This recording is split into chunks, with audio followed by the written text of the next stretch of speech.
Šiandien pamatysim realybę, papasakosit daugiau faktų, kas keitėsi, kaip keitėt planą, kokie iššūkius. Žinom, kur galim sutaupyti pinigų, kur visai kitaip, kur mažiau dėmesio kreipti, kur daugiau dėmesio kreipti. Ja, bet čia negalim dažyti konkrečiai šito plotelio. Kiek nuomos kaina, pavyzdžiui, tokio lofto, kiek Vilniuje? Ar tu gali dabar nueiti ir gauti tą 100 000, nu jeigu tau reikia? Gediminas buvo paskaičiavęs pagal rinkos kainą, buvo minus 24% nuo rinkos kainos, tai buvo geras dylas. Nebūčiau prisirišęs prie jau padarytų darbų ir valyčiau viską. Tinkas čia skaudi tema šitam projektui. Šiandien ir vėl svečiuojasi Vilniuje, tai sveikas Justai. Labas Gediminai. Labas Remigijau. Jau matomės, ne pirmą kartą matomės, tai jau žiūrovą mūsų pažįstami esat.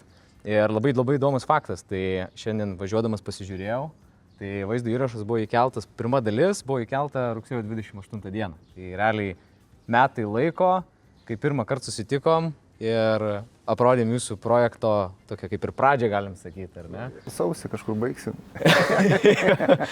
Sausis kažkur, nu kaip statybos, kaip visada, žinai, reikia... Nemėgstu to labai, va šitą labai nemėgstu, sakau, visi statybose. Ne, kad toks, ne, čia yra blogas suplanavimas, blogai išrinkti partneriai. Jo, bet... Sakai, ant savęs, ne tai, kad... Bet galim patvirtinti, ne, kad, nu, mitas, ne mitas, o realybė. Dažniausiai su didesniais objektais. Jo. Aplinka kalta, tikrai ne mes. Tai čia, kaip sakoma, mes viską iš savo pusės padarėm gerai, kad... Ne, kaip tik aš sakau, čia atsakomybė, kad nepadarėm gerai. Čia tam yra esmė, kad mes nežinojom, nepadarėm, nemokėjom. Nu tai va, tai šiandien susitikom iš tikrųjų pirmą vaizdo įrašą, dar tie, kas nematė, tai gali susirasti pradžiai. Ir buvo labai faina, nes tiek prognozių buvo, čia ir apie skaičius kalbėjom, o šiandien pamatysim realybę ir papasakosit daugiau faktų, kas keitėsi, kaip keitėt planą, kokie iššūkius susilaukėt ir kaip juos sprendėt. Su terminais kalbant. 1,5 metų, bet dar nėra uždėjęs tas taškas iki... Nu, dar mums kaip partneriams reikia atsiskirti iš projekto, išeiti. Tai Gedas pasilieka daug loftų, aš mažiau. Ką veiksi su loftais? Nuomis? Tai jau, nu, tą reikia, kaip čia, užsidėti buhalteriškai tašką, tada suskaičiuoti viską ir tada išeiti. Dar išeiti nėra taip lengva iš įmonėms. Ypač kai turim bendrą paskolą pasiėmę. Ai, tai jūs susižadėję, ar ne? Nu, tai mes šiek tam procentalį esame susižadėję, dar kažkiek metų. Vienas kitą lengvai nepaleidžia. Jo, bet, pavyzdžiui, netgi va čia, va tokia sistema, tai prieš kažkiek laiko šitie atsirado greitai, nes ir šitų nebuvo, ir visi labai dirbo su atmintim, tipo čia fainai, mes prisimenam ir matau, kad neprisimena hebra realiai ir paskui blaškos ir lengva nusimesti atsakomybę. Tai tiesiog susinervinau, pasiėmiau izoliacijas ir visur suklievau šitos. Ai, tai sakai, reikia tą ir tą, ne, ten. Ja, kai yra užbaigimas, visi, matomiausias darbas vyksta 95%, kai tu ten suremontuoji didinį, nežinau, sofą, spintą. Tie užbaigiamieji 5% yra labai sunku. Ir komanda, ir toks psichologiškai, tada jau nieko čia nebeliko, bet liko kažkokia smulkmenėlė ir tada prasideda toks chaosiukas, kuriam kiek ką reikia pabaigti. Tai dėl to numeracija kiekvieno šiaip iš karto turėjo būti numeriukai. Šitą tipsą pasiėmė, šitas geras, dar nedėjom iki šito momento. Čia toksai, kur aš matau, kad žmonės, kai tu tik šiek tiek chaoso įleidai į procesą, į projektą, žmonės tada gali nusimesti atsakomybę, pirštais pabaksnuoti.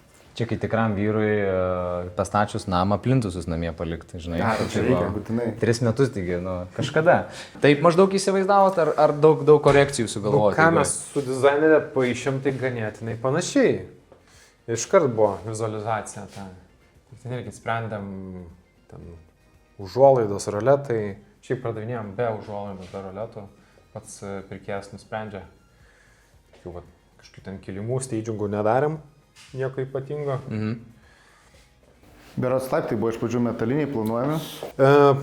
Čia toj pradiniai stadijoje, kai dar iš ankstiniams investuotojams pardavinėjom.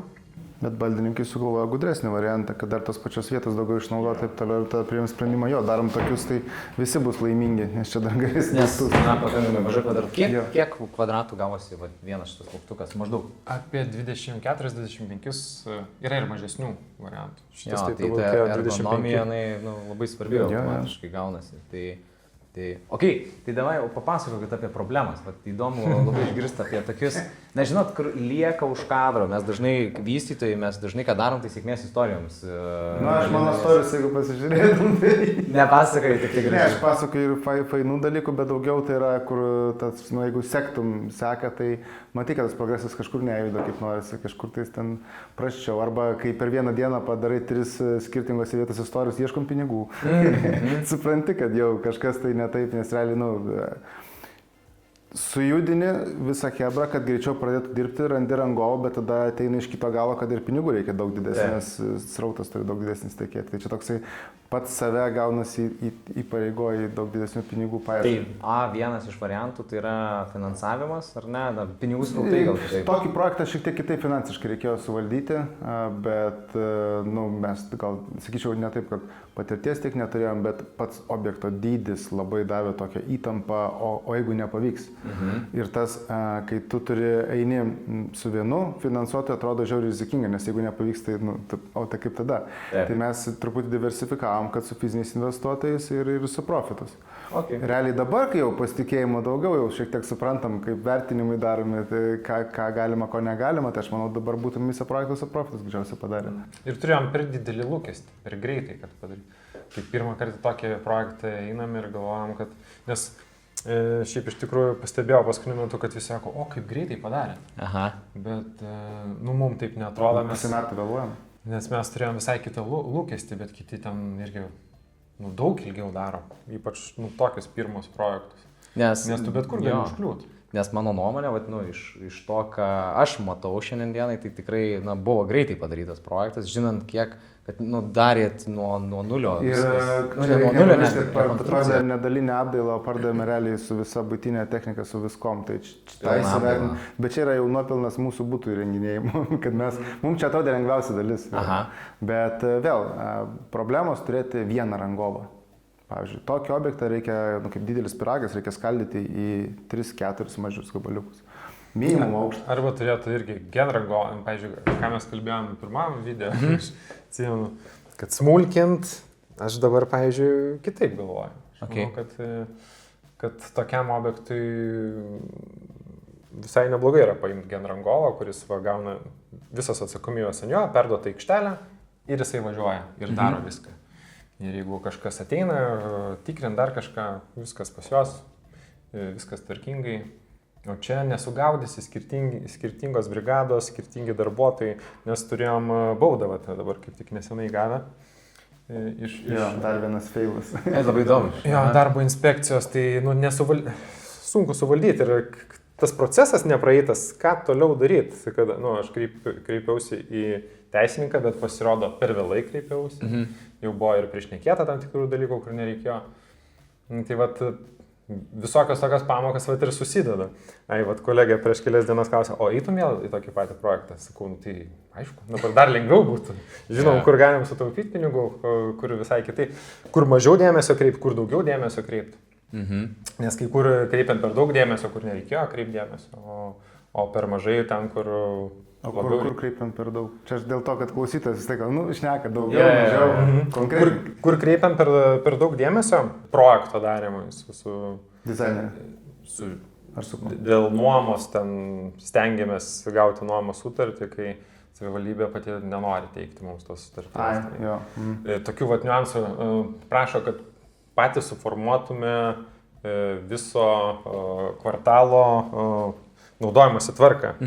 Kai niekas to nėra suformavęs ir tai labai ilgas procesas ir mums tai atrodo nelogiška, nes mes nuomojamės, tai mes norim gauti sutvarkytą ir mokėti nuomą. Bet čia va taip suprantu, kad nėra kartais gal to intereso, nes supranta, kad didelis darbas pasimato. Tai va tokių va... Bet šitam priminkit, šitam projektui samdėt darbų vykdytojo projektų vadovą. Projektų vystymo, valdymo kompaniją. Ir keitėm. Jo. Nes Justas užsiaugino projekto vadovą viduj ir mums, kaip čia, pavargo gal Kiekvienam savo. Iš esmės, projektų valdymo kompanija, jinai stato objektus 30 000 kvadratų, kaip pavyzdys. Mūsų objektas jam yra kaip, nežinau, butelio remontas. Ir automatiškai jų partneriai, ten genrangovai, stiprus, didžiulės įmonės, o čia gaudyk Joną Petrą, kad jis ateitų į darbą. Bet šiaip bendrai paėmus, pavyzdžiui, toks kaip projektų vadovas, asmuo žmogus tokiam projektui, ar ne? Atsiperkantis dalykas ar... Darbų vadovas. Šiaip numeris 1 tokiam projektui yra darbų vadovas, nes kietas darbų vadovas, jis sėdi visą laiką objektą. Reiškia, jis visą laiką valdo, mato procesą. Taip, iš jo išeina, jeigu nori dar labiau struktūrizuoti, tada galim projektų vadovą, kad, tarkim, jis dar valdytų užsakymus, tą tiekimą, tą konkursavimą, ieškotų rangovų, taip toliau, bet pradedi nuo darbų vadovo. Ne atvirkščiai, kad tas būtų vietoje. Nes tarkim, tu kol ten paleidi kokią jau turimą griovimo kompaniją, tai per tą laiką tu gali ieškotis kitų dalykų, kol griauna ir viskas. Bet darbų vadovas, tai aišku, kad atsiperka. Taigi mūsų sąmatai išaugo iki ten belenkiek. Ir dėl ko mes neėmėm to didelio rangovo, nes tuo metu rangovui mokėti tą pinigų sumą atrodo nelogiška, nes pasidarysim pigiau. Bet kai tu darai pigiau 3 kartus nulupinėjai, tinka, daužai iš naujo ir vėl tinkuoji, ir vėl nudaužai, ir vėl tinkuoji, tai visą tą samatą tiek išdidėjo, kad dabar būtume pasiėmę šitą rangovą ir dar turbūt sutaupę. Ir būtume ramiai gyvenę, žinodami, kad ne mūsų atsakomybė, o genrangovo. Tai dabar žiūrėkit, klausimas, taip pat čia ir žiūrovams. Dabar realiai gausit vertės už tikrai didelę sumą, manau, pinigų. Tai klausimas jums, kiek nuo starto, nes pirmam video šiaip apie tai dalinatės, ar ne? Tai yra samata, kurią planuojat, iš kurią planuojat gyventi. Taip, šiandien iš karto. Nemalonus klausimai, nemalonus klausimai. Mano darbas toksai. Tai nuo to taško, ar ne, kaip planavimo stadija, verslo planas, kokia buvo samata ten užrašyta įrangos ir kokia yra faktinė šiandien dienai. Kiek buvai užrašęs? Man atrodo, kad aš buvau užrašęs apie Lemas 1 ir tikriausiai nebuvau, čia tiesiog rangovas, nebuvau įskaičiavęs ten palūkanų, tiesiog kitų kaštų administravimo, tiesiog buvo rangovo kaštų. Bendrai mums gavosi dabar 2 milijonai. Čia su palūkanom. Tai palūkanos yra apie 350, gal jeigu gerai viską dar skaičiavus, gal link 400. Tai ir su palūkanom šiaip mes išleidom kokių tarp 50 ir 70 realiai dėl savo blogo finansavimo strategijos. Vien tik šitoj vietoje mes išleidome per daug jau. Man jūsų istorija labai buvo faina tuo, kad jūs tokie, su užsivedimu savo nedarė, pirmas buvo projektas tokio dydžio, ar ne? Ir realiai su tokiu užsivedimu ėjot ir darėt, tai man didelė tikrai pagarba, nes buvo labai daug įkvėpimo man asmeniškai, pavyzdžiui. Kaip pavyzdys, jie daro, tai palauk, tai man reikia daryti, žinai, tas toksai sportinis ir tai labai faina klausytis jau, kai gyvenintas projektas ir tos pamokos ir, sakykime, čia dabar greit sumečiau virš 800-900 tūkstančių eurų, žinai, padaryta klaidų, kaip minėjot, ar ne, tai netinkamas galbūt finansavimo strategija, ne visai tobula, rangos ar ne procesai ne visai tobuli, tai labai įdomu jau klausytis po to tų problemų, klaidų, ką darytumėt kitaip, nes mes dažnai irgi, ką padarom kur klaidą, tai pagalvojam, čia, jeigu darys pavieniai, tai padarys pigiau ir gali dienos pasižiūri laikę, pasižiūri per palūkanas, pasižiūri per atsakomybės arba laiko, kiek pačiam reikia investuoti, prižiūrėti dalykus, žiūri, kad gal verta daugiau susimokėti pirminės stadijų už projektus, į juos išdirbti ir pasamdyti, kaip sako, rangos įmonę. Gerą rangovą, jeigu vėlavimas vyksta baudos ir viskas ir visas sprendimas. Viskas, va. Prašau, viską galim čia. Nusimest atsakomybės, ne? Nusimest atsakomybę, nusipirk bilietą į... Ne, iš tikrųjų, darbų vadovas, aš manau, dėl to ir nebuvo pratęs prie tokio objekto, kad daug kas su individualiom veiklom, mažos įmonėlės, kažkas su PVM, kažkas be PVM dirba dar, tai visokių tokių niuansų. Kad kaip suvaldyti, nes mentalitetas tam tikrų darbuotojų visai kitas. Ir nėra taip, kad parašysi ten laišką ir ten viską susakys, tai bus padaryta iki tada ir tada, jeigu nepadarysim, tai iš savo sąskaitas darysim. Tai čia tokių variantų turbūt retai su tokiais rangovais. Okay. O tai kaip jūs pasiskirsit? Aukštais ar kažkokiais? Ne, Gediminas Gudriau sugalvojo, kad būtų lygybė, tokia, tai kiekvieno aukšto po pusę mums. Ai, mes čia, ne? Po kiekvieno aukšto pusę. Aš dabar nepamenu, bet man atrodo, kad šitam aukšte mano ta pusė, 12 loftų, jėbi. Mano antram aukšte. O šito čia Gedimino, o pačioje atvirkščiai. Ir gaunasi, visi turim ir trečią aukštą, visi turim ir skirtingų pusių. Skamba labai gerai. Ir jo, skirtumas tuo metu skaičiavimo buvo 10 000 eurų, man atrodo. Vertė labai panaši, plotas panašus. Kaip išdalinti. Darbų vadovai, pavyzdžiui, ar ne, motyvacijos sistema. Kiek jinai yra svarbi ir ar taikyti kažkokią motyvacijos sistemą? Mano nuomonė, aš dar neužaugau gal iki to, bet ne. Manau, darbų vadovų šiaip algos yra didelis. Tiesiog didelės algos. Tai jie būna motyvuoti, nes, vėl, jeigu tai profesionalą, tu mokėsi daug. Jeigu mokėsi daug ir jis profesionalas, tai jam nereikia papildomos motyvacijos dirbti. Jis, ta prasme, ateina į objektą ir jis daro jį. Čia, kai tu mokai mažai ir tada galvoji, kaip tą žmogų nemotyvuotą užmotyvuoti. O kaip tada įdomu man, kaip padaryti, kad tas žmogus darytų tikrai ekstra mylę, pavyzdžiui, laiko prasme, kad, sakykime, mąstytų daugiau? Nedarys taip. Aš manau, tai yra beveik misija neįmanoma. Visiems mums reikia savo vadovų. Pavyzdžiui, mano vadovas yra, treneris Linas Stalnionis. O aš jam moku pinigus, kad kas 2 savaitės susitiktų ir man žiūrėtume, ką aš nuveikiau. Tai tas pats yra ir su darbų vadovu.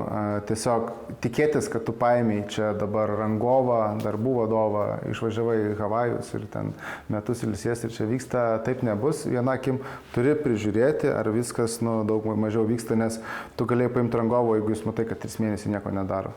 Pavyzdžiui, gal jis viduje bankrutuoja finansiškai. Tai tu turi vis tiek žiūrėti ir tą adaptuotis, bet jeigu aš duodu dabar tokį ar spaudimą, ar tokius kriterijus objektų, apie namų statybą šnekant, kaip aš įsivaizduoju turi būti, tai aš žiūriu ir su darbų vadovu mes sutampam, jeigu sutampam, tada aš tiesiog žiūriu progresą, klausiu jo, kas vyksta ir kaip jisai toliau planuoja. Tai jeigu matai, kad žmogus turi ten 3 žingsnius į priekį, čia tą, paskui tas keliauja tas, viskas man ramu, aš suprantu, kaip jisai galvoja. Žmonių nuo santykio priklauso, nes aš esu ir kitokių istorijų girdėjęs, kad palieka deadline, išvažiuoja į Balį, valandą ryte padirba iš Balio ir atvažiuoja, viskas pabaigta. Aha. Tai ir tokių variantų būna. Aš tai pamenu, kai čia buvom, tai neatsimenu, man atrodo, iš vis čia buvo dar sienos. Tai čia viskas padarytos gipsinės sienos naujos, kad buvo atitrauktas, sumažintas koridorius, realiai, kad skaitliukai pasislėpė visokie viskas, nes koridorius buvo turbūt ant 50 cm bendrai sudėjus dar platesnis. Tada durų fasadai, spynos visos naujos sudėtos, čia gražiai padaryta plytelės, lubos nupurkštos juodai. Kiek keitėsi pats projektas, pirminis ar ne, ant popieriaus, kuris buvo pasiėmėt, eigoje, kai pradėjo vykti darbai? Šiaip iš tikrųjų, galvoju, kas keitėsi. Spalvos, vieną gal išėmėm spalvą, nes turėjom nusimatę su dizainerė 3 spalvas. Tada irgi dėliojom, kaip tas iš tikrųjų turėtų atrodyti koridorius, tai irgi kelias buvo parinktas keli variantai ir išsirinkom tokią spalvų derinę, tokia kaip čia, oranžinė, rusva ir žalia. Iš techninės pusės šiaip daug kas nesikeitė, iš tikrųjų, bet būtume keitę tam tikrų dalykų. Pavyzdžiui, kaip ir sakė kolega, kad išsiėmė nemažai ploto. Jeigu mes būtume perstatę sienas, to ploto čia galima laimėti daug daugiau. Okay. Tai tokių niuansų, kurie eigoje susipažinom su skirtingais vystytojais, skirtingų patarimų išgirdom, kai kurios laikų, kai kurios per vėlai, tai visokių tų variacijų buvo. Bet faktas, kad daug ką kitaip darytume, jeigu šiandien pradėtume. Vieną faktą pasakyk, ką darytum kitaip. Ką išleistum mažiau kokius 500 000. Tai jau šitą sakė, jau čia tau skauda, žiūrėjau. Bet dalykas, ar ne, dėl ko tas buvo 500? Bet labai didelį. Gerai. Tai nebūčiau prisirišęs prie jau padarytų darbų ir valyčiau viską, visas sienas, visas santechnikas ir iš naujo gražiai daug paprasčiau tą padaryti. Būtų labai panaši kaina, bet viską paprasčiau padaryti, nes kai reikia pritaikyti prie jau esamos sistemos, tai atrodo, kad čia pigiau, nu, vat yra čia jau pravedžiota, bus pigiau, bet gaunasi tas pats, nes tiesiog iš naujo daryti paprasčiau. Būtume sutaupę, aš skaičiavau. Aš šalimais padariau senamiestyje 170 kelių kvadratų, ten padarėme 7 studijas. Ten labai tas pats, ta prasme, viską reikėjo griauti, buvo pertvarinės sienas, mes viską išgriovėm ir ten grubiai pasiekėme kvadratų iki 800 eurų, čia pasiekėm 1500 eurų kvadratų. Realiai pats, jeigu pažiūrėti įrengimas, ten taip pat koridorių reikėjo apšviesti, nu, viskas tas pats, tik tais mastas kitas. Tai tas, kad pasilikome senas sienas, seną kažką ir prie to turėjom prisitaikyti, mums kainavo realiai daug brangiau vien tik laike, kiek buvo toks, nu, šit naujai viską išgriaunėm, sudėti gipsą, tai tinkuoti kiek sienų nebereikia. Jau tinkas čia skaudi tema šitam projektui. Tai jo, čia numeris 1 viską. Loftų yra 60, bet dar yra 5 komercinės patalpos pirmam aukšte ir rūsys. Tai iš tų 60 loftų esam pasilikę 24, tai 6 Justas, aš 18, visus kitus. 3 nesam pardavę iš visų kitų. Ai, bendrai sumoje likė neparduoti 3 loftų realiai, ne? Kurios, nu, planuoja. Bet tie Gediminai priklauso. Aš viską pardavęs. O bendrai mes dar Rūsį nesam pardavę. Tai, ta prasme, bet jau yra strategija pardavimo? Kaip ir turim pirkėją, bet vis nepasitvirtina finansavimo. Labai kažkaip užstrigęs tas klausimas. Kiek iš ankstiniuose pardavėt, o kiek jau išvystė, ar kur žmonės jau įėjo ir nu, jau tą gražų įvaizdį? Aš visus. Visus iš ankstiniuose? Ne? Pas mane nebuvo nei vieno rango. Okay. O nu, pas mane jau tokia apigražiai buvo. Ir dabar paskutinius 3 jau gražius pardavėme dar ne visus, bet jau pasirašėme tas rezervacinės sutartis dar šito objektą neturėdami. Tai dabar šitais geras, čia labai šitą vietą faina, kad tu paminėjai. Tai kiek laimėjo tie procentaliai, kurie pirko visiškai iš... Tuo metu Gediminas buvo paskaičiavęs pagal rinkos kainą, buvo minus 24% nuo rinkos kainos, tai buvo geras dylas. Bet dabar, ką Gedimino paskutiniai pardavimai loftų rodo, tai yra apie 30%, nu, grubiai prieaugimas. Prieaugis 30%? Jo, nu, mes tuo metu ten žmonės nusipirko po 60-70 tūkstančių, dabar jie parduotų po 90, po 100 tą patį daiktą. Nu, pagal šią informaciją nebekartotume. Pritraukinėtume. Ai, ta prasme, nepardavinėtume. Pirmą aukštą nebeduotume tokią nuolaidą, tuo metu, nu gal kitaip tiesiog pinigus išnesuotų, pasitrauktume ir pabaigtume, neduotume per tą... Bet mes norėjom pamėginti, tuo metu buvo mums įdomi patirtis ir žmonės jo pasitikėjo, realiai, nu, dar objektą neturim, pervedė pinigus, bet nepralošė. Ok, labai painė, nes klausiu irgi dėl to, nes mes Kaune irgi vystom ir dabar panašiai gavosi, kad dalį išsipardavim anksčiau, nu, už ten mažesnę tą kainą, ten nebuvo gal labai, gal 30% nėra kaip čia, skirtumo, bet irgi dėliojomės, maketavomės, ar nepadarėm klaidos, ar nebūtų pigiau buvę prisitraukinėti, bet irgi, sakom, darom šitą taip, o ateityje, žinai, užauksim, paauksim ir viskas turėsit patys. Čia gal pradedantiems vystyti patarimas būtų tai neišsigąsti pirminių palūkanų ar pirminių kaštų. Nes kol tu esi, taip grubiai pasakysiu, niekas, tai tau tikėtis pasimti ten už 5% iš kredito unijos pinigus su tom palūkanom yra labai sunku, beveik neįmanoma iš tikrųjų. Bet kai tu užaugi, kai tau atsiranda patirtis, kai tu uždirbi pinigų, su tuo ateina ir geresnės sąlygos. Ir kaip ten, kas sako, 1 milijoną ir sunkiausia uždirbti, aš manau, tam yra, nes paskui tau vis lengvėja tos sąlygos. Tau patys ateina pasiūlymai, aš dabar sklypų masyvų labai ieškau. Ir ateina pasiūlymai, tokie dideli, kur aš net negaliu apriepti tokio dydžio, bet geras, bet yra tokie. Aš tik patikslinsiu, kad neišgazdintum tų žmonių. Įmanoma pasimti gal, bet ne tokį kiekį iškart. Nes jeigu vieną butą pirksi, tai manau, kad įmanoma, bet jeigu didelį projektą, tai išilgai išstrižai tave tikrins ir... Po pavadinimuojas tik žodžiu, nesvarbu pas ką, kas skolins, žodžiu. Tai jo, taigi mato visas skolas, kreditinfo viską tikrina, tai šiuo atveju taip, kad pasiims duos 1,5 milijono, tai nelabai.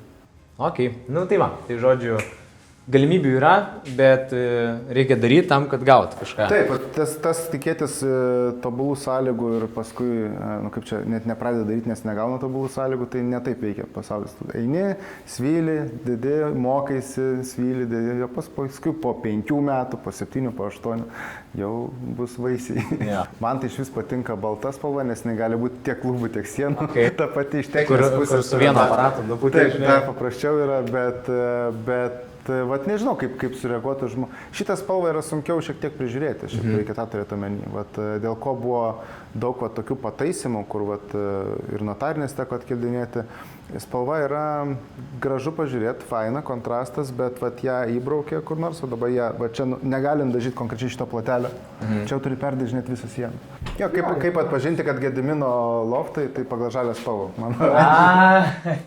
Ir rinkotės, ar ne? Sprendėt, kurios? Kažkaip jo. Tai pagalvom, bus įdomu ateityje, gal irgi jie turės savo kelionę, istoriją, o, čia jūs to. Aš turiu klausimą iš techninės pusės, matau, šviestuvas toks pakabintas. Čia ant perdangos ar čia gipso lubos padarytas? Čia yra perdanga. Ir čia buvo tokie, irgi buvom labai, galvojom, kaip čia daryti. Tai mums siūlė daryti lovelę. Aš iškart sakau, ne. Nu, bet sako, pabandom. Nu, pabandėm, tai labai negerai atrodė. Ten ir juoda, ir baltas, nu netinka, negalim taip palikti, tai čia, nes irgi, bet negalėjom labai kažko gręž daryti, štrobuotis, tai ten tokia labai siaurą siūlę padarė, negilę.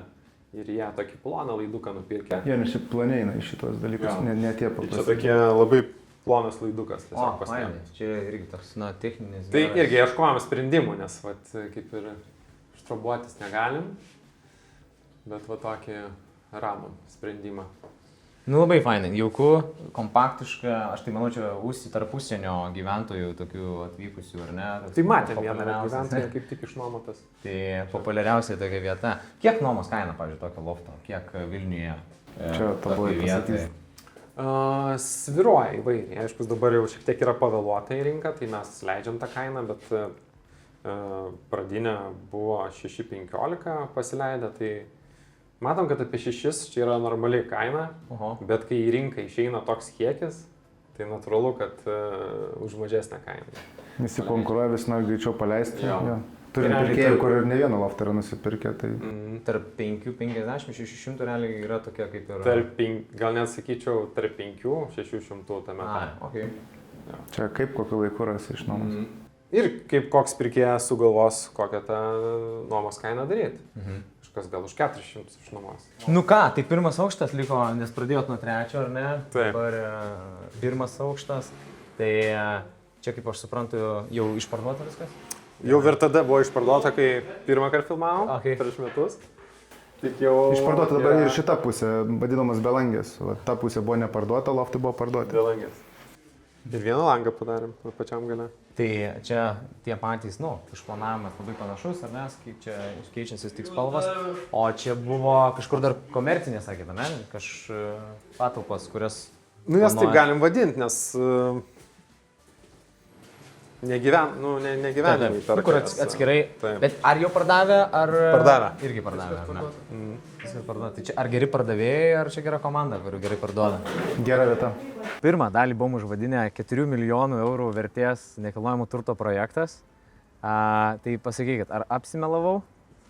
4 milijonų vertės jis realiai pagal pardavimo preliminarias būtų apie 5,1, bet pagal kiek realiai vertinimas tai apie 7.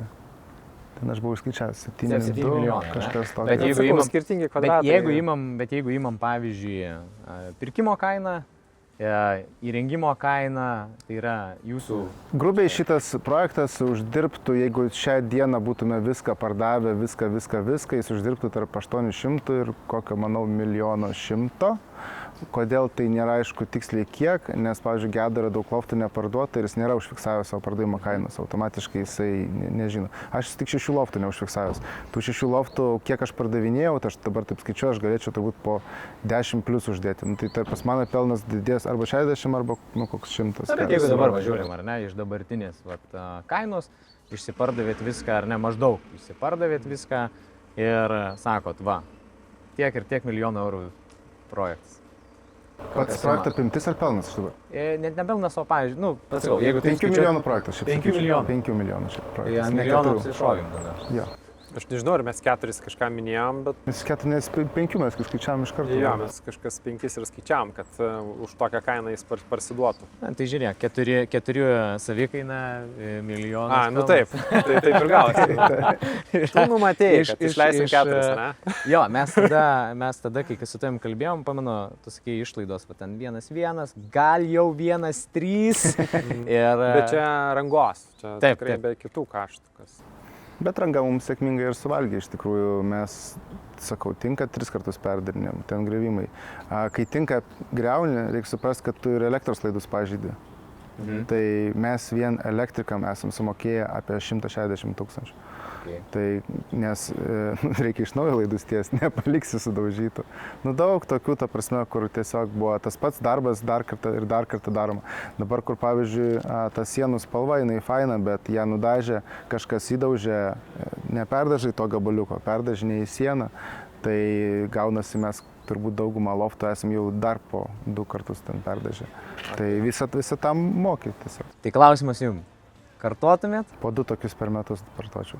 Okay. Tai užaugino visgi raumenį. Aišku. Tai vienintelė, tai kokią pagrindinę taisyklę žiūrovai duotumėt? Išsinešti tie, kurie skaičiuoja, dėlioja, galvoja, norėčiau, pradėčiau, daryčiau.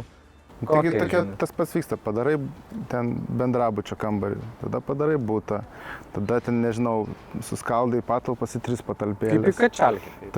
Tada pasiemi kažkokį, gal jau ten kelis tokius projektus vienu metu, tada nusipirki aukštą kokią nors, tada nusipirki pastatą ir tai taip ir augi. Tai investuotojai neatsiranda, kad tau nuo ten 10 000 tau duoda iškart milijoną. Apskritai, dėl ko šitą darai, nu, kaip sakau, va, su sporto klubu geras pavyzdys yra. Nu, tai ar žmogus, jisai, nesportuoja, gal jam net neaktualu, tai jis to nedaro. Bet jeigu jis pradės sportuoti, gal jis turi kažkokį tikslą, iškelti ten tam tikrą svorį, tam tikrą kiekį kartų. Nu, tai čia tas pats. Va. Tikslą keliesi, mes žinojom, kokio tikslo reikia. Na ir šiek tiek save pažinti. Realiai šitą projektą mes, aš manau, pasiėmėm per didelį iš pradžių.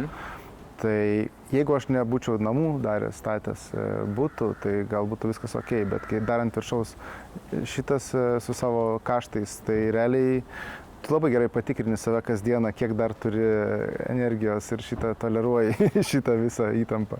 Okay. Nes skaičiai dideli, labai faina. Man atrodo, čia 5-6 metų bus bent jau mano, kai pradėjo tas rezultatas. Bet jeigu dabar žmogus metus ar 2 kažką pačiupinės, eitų tokį projektą ir ten padarytų klaidų, kurias mes padarėm, ar pažįstamų, ar ryšių neturėtų, taip toliau, jisai labai jam blogai pasibaigtų. Kas svarbiau, geras projektas ar gera komanda? Aš dabar jau sakyčiau už komandą, nes kai turi stiprią komandą, tu rasi ne vieną daug gerų projektų. Kas ieško, tas randa. Jeigu toj stiprioj komandai yra atsakingas už projektus, kitas atsakingas už rangą, aš manau, tai toliaregiškesnis dalykas ir ant to gali statyti biznį. Tai aš būtent labai orientavausi iš pradžių, visą laiką sakiau projektas, nes taip pat ir Starfish'as sako, bet aš vis tiek nusikreipiau į komandos auginimą, nes man tai yra toks, aš už tą turėdamas stiprią komandą, aš turėsiu 15 metų ateitį, man tik reikės surasti projektus komandai. Dabar prie dabartinių investuotojų ir patirties. Jeigu bus gera komanda, bus ir geras projektas. O, šis susitarė. Čia geras visą laiką projektas. Tai tada dar vienas irgi klausimas. Tai mano dalis čia. Ar gali vystyti nekilnojamą turtą, pradėti vystyti nekilnojamą turtą, neturint nuosavo kapitalo? Aišku, kad gali. Bet čia irgi vidiniai tam tikri resursai įsijungia. Savivertės klausimai, kaip tu jautiesi, ar tu gali dabar nueiti ir gauti tą 100 000, jeigu tau reikia. Nes man tai čia sunkioji dalis, asmeniškai. Aš jau praradau šį čia ego savo visą palaidojau, dabar lengva ranka rašau, ieškau turiu pinigų, kad ieškau pinigų, kas turi, žodžiu, taip toliau. Tai supranti, kad yra projektams ir tos sumos yra tokios, kad tu čia nepavalgyti, ta prasme, čia yra šiek tiek didesnė nuotrauka ir man nebėra sunku perlipti per save. Aišku, būna kartais, kai tam pačiam investuotojui, kuris tave palaiko, 3 kartą rašai, kad reikia pinigų ir jis vis dar paskolina. Tai toksai, kur jau sakau, hebra, paskutinį kartą dirbti daugiau. Čia labai faina šitą, ką išsakėjai, tą ego savo susimažinimą. Čia, manau, labai svarbi žinutė ir žiūrovam bus, kad esminis dalykas yra idėja, užsivedimas, tikėjimas ir tada automatiškai ir kapitalas, komanda ir projektai, tiesiog susidėlioja. Kaip tu sakai, kartais ne viską reikia žinoti.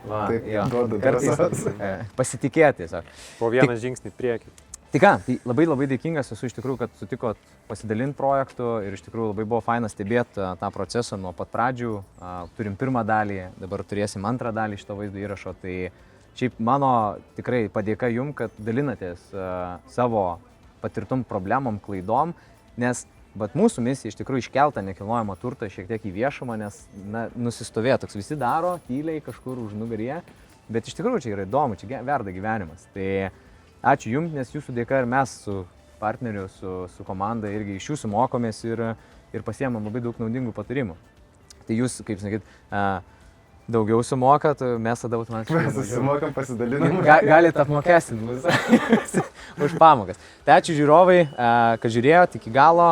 Komentaruose rasit šitų vyrukų dviejų kontaktus. Jeigu kažko norėsit, galite parašyti. Jeigu turit pasiūlyti įdomių projektų ir sklypų Vilniuje. Ieškau sklypų, Vilniaus rajone, 10 ir daugiau namų, labai ieškau sklypų, labai reikia. Tai irgi parašykit, tikrai aš manau, kad daugiau kažko pasidalins, jeigu kyla klausimų.